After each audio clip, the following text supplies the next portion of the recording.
Bonjour à tous et bienvenue, on est parti pour une nouvelle vidéo. Donc aujourd'hui, on va aborder notamment l'élection de Trump. Premièrement, on va aborder une question qu'on m'a posée plusieurs fois dans les commentaires et il y a également une corrélation avec l'élection de Trump.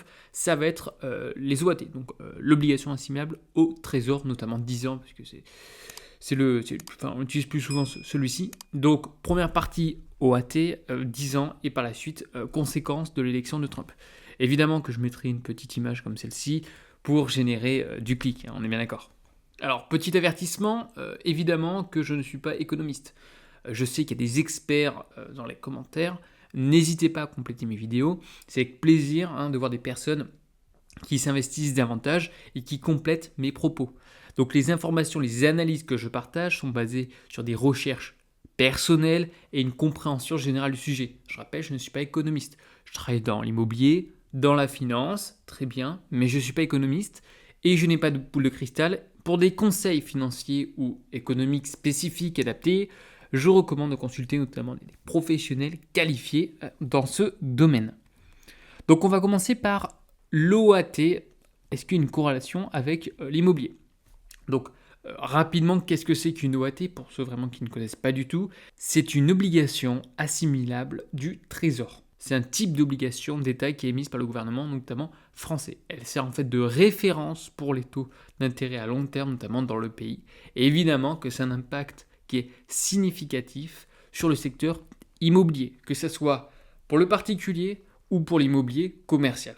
Graphiquement, qu'est-ce que ça donne? Alors, ça vient d'investing.com, c'est ce que j'utilise notamment sur mes vidéos lorsque je fais mon petit récap mensuel sur les foncières cotées. On peut constater depuis quasiment plusieurs années que l'OAT 10 ans était plutôt dans un mouvement baissier. Et là, depuis une certaine période, on a eu une OAT qui a fortement aujourd'hui augmenté sur un laps de temps. Et on va voir également les corrélations avec l'immobilier. Les banques aujourd'hui utilisent souvent donc l'OAT comme référence pour fixer aujourd'hui les taux d'intérêt des prêts immobiliers. Quand l'OAT augmente, le coût d'emprunt également des banques augmente également. Ce qui les incite à augmenter les taux de prêts immobiliers. Parce qu'également après les banques, il faut qu'elles prennent un peu leur commission. Donc lorsqu'on a aujourd'hui une OAT qui monte, généralement on a également les taux immobiliers qui augmentent par la suite. A l'inverse, une baisse des taux d'OAT peut rendre les prêts abordables, favorisant ainsi l'accès à la propriété. Autre point également, l'OAT aujourd'hui représente une alternative, notamment en termes d'investissement. C'est-à-dire, l'immobilier est un investissement, mais on peut également investir sur une obligation assimilable au trésor. Elle est perçue aujourd'hui comme un placement sûr et garanti par l'État. C'est aujourd'hui le placement le plus sûr, c'est ce qu'on évoque. Voilà, une obligation, une OAT, notamment 10 ans, il n'y a rien de plus sûr. A priori, encore une fois, ça dépend du pays, mais une OAT 10 ans en France, une OAT 10 ans notamment aux États-Unis, c'est ce qu'il y a de plus sûr. Lorsque les taux d'OAT augmentent, les investisseurs préfèrent ces obligations à l'immobilier. Surtout si le rendement locatif ne compense pas justement ce risque. Je m'explique. Pourquoi aujourd'hui investir dans l'immobilier, par exemple avec un rendement de 5%, sachant qu'on a une OAT, imaginons, à 4,5%, on a un delta de 0,5%. Mais d'un côté, l'immobilier est risqué. On a vu aujourd'hui, l'immobilier baisse, si on a de la vacance locative, si on a un impayé par exemple. Donc ce risque a un coût. Donc certaines personnes, certains institutionnels préfèrent investir sur de l'OAT. Théoriquement, on sait qu'il n'y a quasiment aucun risque. On va avoir tant de pourcentage face à l'immobilier. C'est pour cette raison, lorsque l'OAT augmente, c'est pas bon pour l'immobilier. En revanche, lorsque les taux sont bas, l'immobilier peut devenir plus attractif en raison de son potentiel de rendement supérieur. En effet, lorsque l'OAT va diminuer, on va être sur des taux par exemple de 2, 3, l'immobilier qui était à 5, on a quand même un gap de 1 à 1,5. Un spread dans la gamme, une différence qui est assez importante.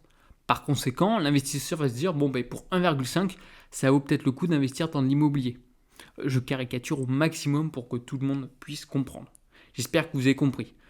Donc d'un côté, investissement sans risque, OAT. Si le rendement de l'OAT et le rendement de l'immobilier sont à peu près équivalents, vaut mieux investir dans un investissement qui est pas risqué. Par conséquent, c'est l'OAT. Dans un contexte aujourd'hui où on a une hausse justement des obligations assimilables au trésor, les investisseurs demandent des rendements plus élevés pour compenser justement ce coût d'opportunité et le risque que ça peut entraîner, notamment sur les actifs immobiliers. Donc, quitte à investir dans l'immobilier, très bien, mais par contre, si on a une OAT à 4%, moi je veux du rendement supplémentaire, parce qu'il y a un risque dans l'immobilier qui est supérieur à l'OAT. Donc je veux par exemple 7%. C'est ce que vous recherchez aujourd'hui les investisseurs. Les valorisations peuvent ainsi baisser, en particulier pour les rendements faibles, ce qui impacte notamment les portefeuilles immobiliers des entreprises et des particuliers. Alors là aussi, il y aura des calculs, c'est de l'expertise, c'est un peu complexe, mais notamment sur l'immobilier entreprise, on a vu que c'était les revenus aujourd'hui divisés par le taux de CAPI. Pas le taux de rendement, c'est le taux de CAPI, parce qu'il y a une différence entre taux de capitalisation et taux de rendement. Taux de rendement, ça prend en compte en fait aujourd'hui les frais d'acquisition, et pas le taux de rendement.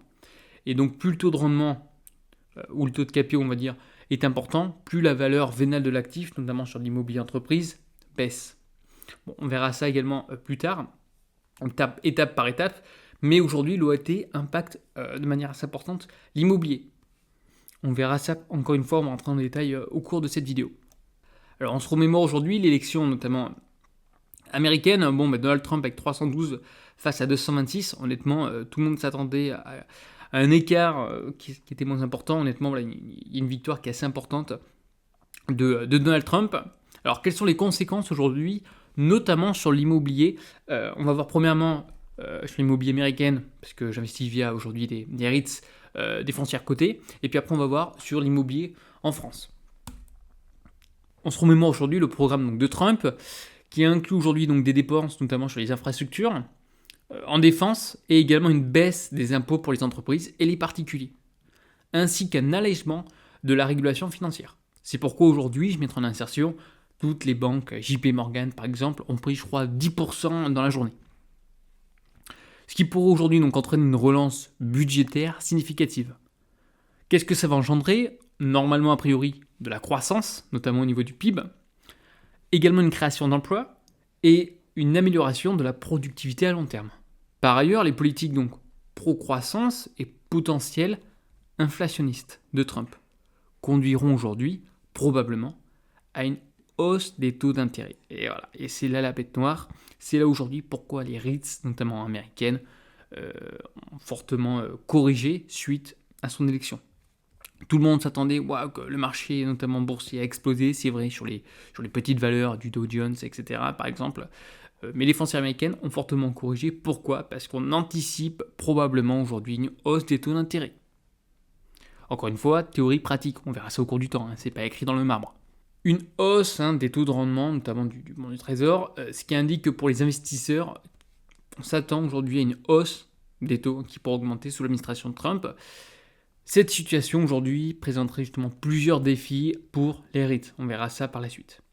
Et là, je vous ai fait une petite screenshot de CNBC, traduction en français. Voilà, on a quand même aujourd'hui un bond qui a été considérable, jusqu'à 4,43% grâce à la victoire de Trump.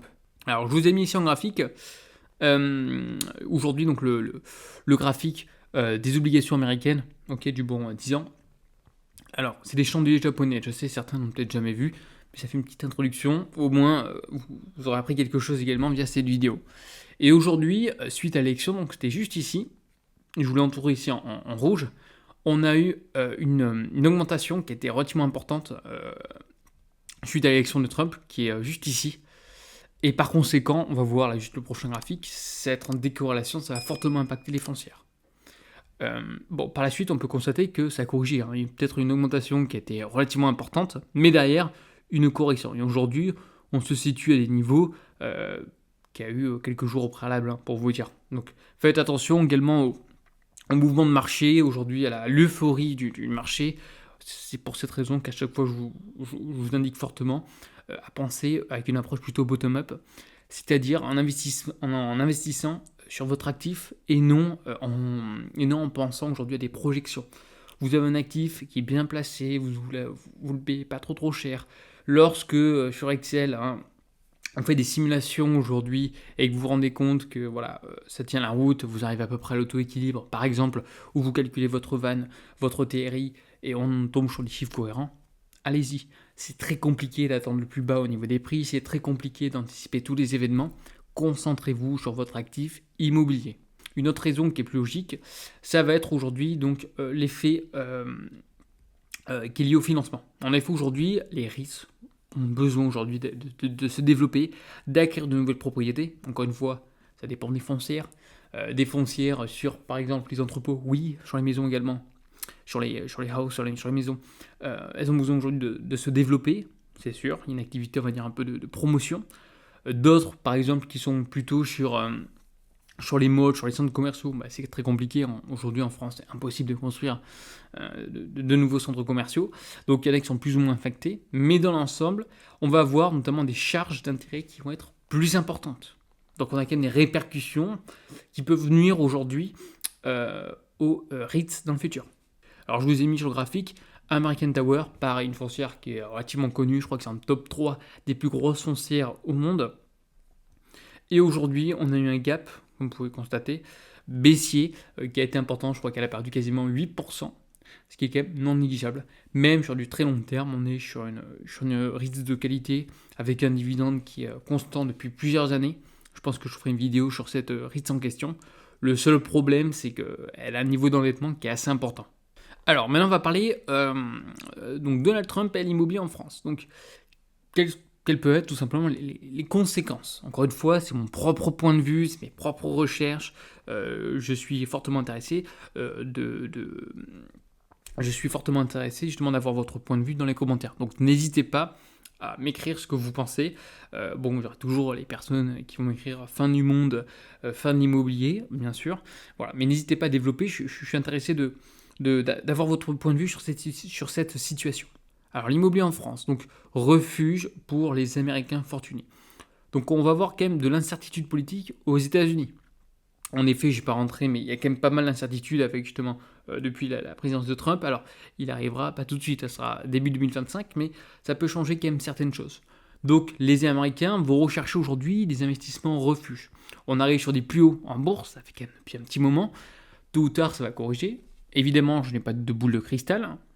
On a aujourd'hui également sur de l'immobilier en France, on a une part des étrangers qui est assez importante. Alors, en 2023, ce que j'ai vu sur les échos, c'est à peu près cette fourchette-là, entre 10 à 15% à peu près, de transactions immobilières en France, avec une forte part américaine. Donc, on verra ça après par la suite, mais cette part pourrait augmenter. Pourquoi ? Parce qu'on a également une corrélation entre le dollar et l'euro. Secteur d'investissement ciblé, notamment l'immobilier du luxe. Alors, ne me demandez pas le pourquoi du comment du luxe et le détail, c'est pas mon domaine de prédilection, mais aujourd'hui on va cibler des quartiers qui ont une certaine, qui sont cotés. On va pas prendre de risques. Si on met nos billets dans un pays étranger, déjà on maîtrise pas très bien le marché, on va pas prendre davantage de risques, donc on va chercher aujourd'hui un emplacement prime, un emplacement de qualité. Et avec des villes, pareil, encore une fois, de qualité, qui ont une croissance et qui ont une désirabilité. On va voir par exemple Paris. Paris, a priori du plein centre, il y aura toujours une demande. La Côte d'Azur, c'est pareil. La Provence également. Ça va être attractif aujourd'hui pour les investisseurs. Autre point, le taux de change euro-dollar. Je mettrai également en insertion aujourd'hui le taux de change euro-dollar. C'est un avantage, notamment pour les Américains. C'est pourquoi que j'investis également sur les foncières cotées. C'est pas seulement pour être sur que de l'immobilier, mais c'est également aujourd'hui pour être investi sur du dollar. Aujourd'hui, les Américains, je ne vais pas vous dire, sont maîtres du monde, quand même pas, mais ils ont un fort avantage, c'est principalement grâce au dollar. Donc, personnellement, j'ai envie d'être investi, donc j'investis sur des foncières américaines qui sont aujourd'hui en dollars. Importance donc du taux de change, on a à peu près 1 euro à 1,10 € lorsque j'ai réalisé aujourd'hui la vidéo, on verra ça également lorsque je mettrai l'insertion. 1 dollar fort rend l'immobilier européen plus accessible aux Américains. Effet d'un dollar renforcé, donc intérêt accru pour le marché français, surtout dans les zones touristiques et grandes villes. On va investir premièrement à l'étranger parce qu'on peut-être on a passé des vacances, mais également dans un endroit attractif, comme j'ai mentionné précédemment. Donc principalement Paris, et après les grandes villes, Lyon, Bordeaux, pourquoi pas, voilà, on aime le vin, on va partir à Bordeaux.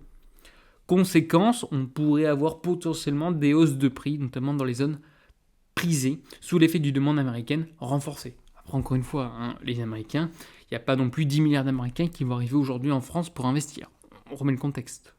marché immobilier du luxe en France. Donc, sensibilité notamment aux capitaux étrangers, ce que je vous avais mentionné au préalable. Donc, une dépendance aux investisseurs étrangers, je pense que ça risque de se renforcer également au cours du temps, avec des transactions qui vont augmenter. On va voir également, suite à l'impact du retour de Trump, on va voir les incertitudes notamment économiques aux USA, il y aura un petit changement. Donc ceux aujourd'hui qui ont de l'argent placé et qui veulent diversifier leur patrimoine, ils vont partir par exemple en Europe, notamment en France. Alors on peut dire ce qu'on veut, une dette qui est énorme, mais c'est considéré aujourd'hui comme un pays qui est plutôt sûr, notamment en termes d'immobilier. Lorsqu'on va investir par exemple dans le triangle d'or parisien, on peut dire ce qu'on veut à Paris, mais un des avantages de Paris, c'est que la France n'est absolument pas aujourd'hui décentralisée. C'est-à-dire qu'il y a tout à Paris. Il y a tout. C'est-à-dire qu'on a les administrations. On va voir également les sièges de la plupart des entreprises, hormis par exemple Legrand qui est à Limoges, mais à mon avis il va repartir bientôt à Paris. On va voir également aujourd'hui l'ensemble des ménages, parce que qui dit aujourd'hui siège, qui dit par la suite aujourd'hui attractivité. On a également le monde de la finance, pareil, ça se situe également à Paris. Bref, tout est à Paris aujourd'hui. Et lorsqu'il y a un des pôles, j'ai envie de vous dire, d'attractivité qui va pas très bien, mais il y aura toujours l'administration qui sera là un petit peu pour maintenir, entre guillemets, le marché parisien, ce qui est, on va dire, en décorrélation avec certaines autres villes. Par exemple, Londres qui est une très belle ville, mais lorsque aujourd'hui on a des cracks boursiers où la finance va mal, Londres va mal. À Paris, il y a l'ensemble aujourd'hui, il y a plusieurs activités, c'est ça que je suis en train de dire. Donc ça peut être un bon investissement pour des étrangers. On va avoir également aujourd'hui des régions à forte demande, donc la Côte d'Azur évidemment, Triangle d'or parisien, les Alpes, les stations notamment de ski par exemple, avec une hausse attendue des prix d'après Knight Frank. Alors, Knight Frank, on remet le contexte, ça reste des brokers. Qui dit broker, qui dit forcément, ils sont toujours optimistes. Hein. Forcément, les prix vont monter. Hein. Pareil, hein, dans les analyses, à chaque fois que je fournis, j'ai oublié à chaque fois de le spécifier, mais différence entre loyer facial et loyer économique. Knight Frank, à chaque fois qu'il présente, ou la plupart des brokers, on est sur un loyer facial, ce qui est différent avec un loyer économique. Peut-être que j'expliquerai ça dans les commentaires ou dans la prochaine vidéo, il faut que j'y pense, mais voilà, attention au niveau des sources. La seule source pour moi qui est vraiment très intéressante, il y en a une seule pour moi qui est vraiment fiable, c'est Green Street. C'est une source évidemment américaine, mais qui est juste topissime. Allez, la vidéo donc touche à sa fin, merci encore une fois pour votre écoute. Si vous avez des questions, surtout n'hésitez pas, et je vous dis à une prochaine. Allez, bye bye.